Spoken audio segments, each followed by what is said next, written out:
آج نماز عزت دلائے گی. سب سے پہلا اعلان ہوگا. کہاں آج پتہ چلے گا عزت والے کون ہیں. کہاں ہیں راتوں کو اٹھ کے نماز پڑھنے والے اور اللہ کے نام پہ خرچ کرنے والے. صرف نماز نہیں، زکوٰۃ بھی دینی پڑے گی. پیسہ ہے زکوٰۃ نہیں دے رہے، پیسہ ہے اللہ پہ کے نام پہ خرچ نہیں کر رہے. بھائیو، اللہ کے نام پہ خرچ کرنا سیکھیں اللہ کے واسطے. اپنے آپ کو سادگی پہ لائیں اور اللہ کے نام پہ لٹانا سیکھیں. اللہ آپ کی نسلوں کو واپس کرے گا، صرف آپ کو نہیں، آپ کی نسلوں کو واپس کرے گا. آپ اللہ کو قرضہ دے رہے ہیں، کسی ایسے ایرے غیر کو قرضہ نہیں دے رہے. یہاں مسجدیں والے چندے مانگ رہے، بھائی مسجد کو چندہ دو. مدرسوں والے چندے مانگ رہے، مدرسوں کو چندے دو. یہ تو مسلمان کی غیرت کے خلاف ہے کہ اللہ کے گھر میں مسجد کے لیے چندہ مانگا جائے. اور کہیں صندوقچیاں پھرا رہے، کہیں وہ جھولیاں. ایسی مجھے شرم آتی ہے. یہ کرنے والوں پر بھی میں کیا کہوں، ان کی عقلوں پہ بھی پردہ ہے کہ اللہ کے گھر میں مخلوق کے سامنے جھولی پھیلاتے ہیں. اور پھر ان مسلمانوں کی آنکھوں پر بھی پردہ ہے کہ ان کو غیرت نہیں آتی کہ مسجد کے لیے جھولی پھیلائی جا رہی ہو اور یہ گھروں میں اچھا خاصا کھاتے پیتے ہوں اور مسجد کے لیے جھولی پھیلائی جائے اور مسجد کے لیے صندوق رکھے جائیں اور ہر نماز کے بعد مدرسے کے لیے لوگ چندہ مانگ رہے ہوں. یہ ایمانی اور غیرت کے خلاف، مسلمان کی سخاوت کے خلاف ہے کہ اس طرح مسجد کے لیے جھولیاں پھریں اور مسجد کے لیے صندوق پھریں. ہم تو اللہ کے نام پہ بے دھڑک لگائیں.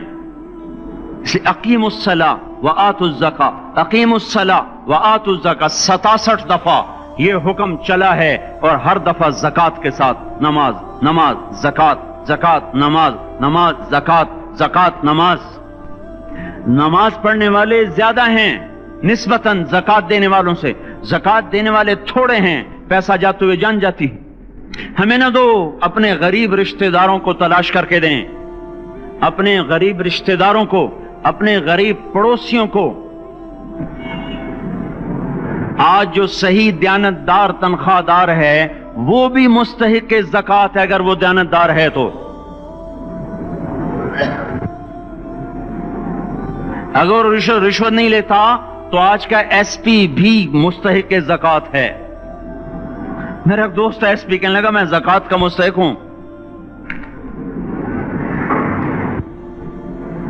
حالانکہ میں ملتان کا ایس پی ہوں. کہ 15 دن میرے گھر میں کبھی سالن پکتا ہے، کبھی نہیں پکتا. اپنے اوپر صرف خرچ کرنا. بچے کو کھلونے کی خواہش تھی، 1000 روپے کے کھلونے لے کے دے دیے. کیا ظلم ہے یہ؟ 1000 روپے کے کھلونے بچے کو لے کے دے دیے. کہ اللہ نہیں پوچھے گا کہ اس 1000 سے کسی غریب کے گھر کا دیا جل سکتا تھا اور کسی کے غریب کا ایک ہفتہ گزر سکتا تھا، تیرے کسی مسکین رشتہ دار کے گھر میں بھی کچھ سالن پک سکتا تھا.